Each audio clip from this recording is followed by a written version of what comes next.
Happy si Ding Dong Dantes sa Mrs. na si Marian, lalo't nalalapit na ang panganganak nito. Hindi na nga maipaliwanag ni Dong ang excitement sa pagdating ng kanilang baby girl. Makichika kay Aubrey Carampel.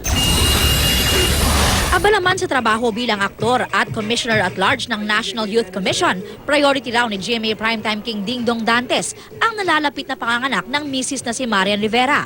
39 weeks pregnant na si Marian ngayon at maaaring ng manganak anumang araw. Larawan nga si Ding Dong ng isang excited dad-to-be.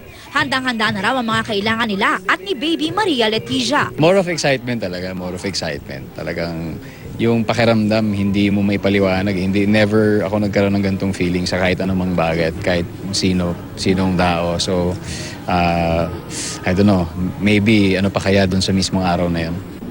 Mas madalas nga raw ay nasa bahay raw sila o sinasamahan niya siyan na maglakad-lakad. Mabuti na lamang daw ay wala siyang trabahong gagawin sa APEC Summit next week, nakasabay ng due date ni Marian.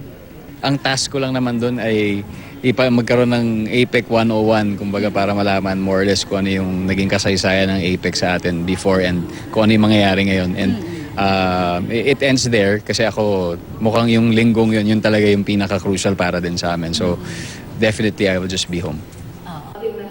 Habang wala pa ang big day, dinayo ni Dong ang Tagaytay City para dumalo sa forum ng Pag-asa Youth Association of the Philippines, isang national youth organization para manghalap ng signatures sa pinangungunahan niyang #NowPH campaign kontra sa climate change.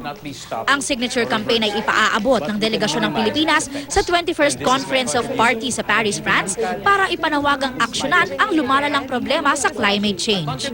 Sa ating final stretch ng #NowPH ay nag-commit sila ng 100,000 signatures from all their members.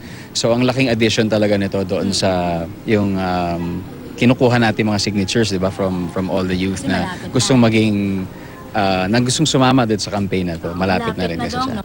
Aubrey Carampel, updated sa Showbiz Happenings.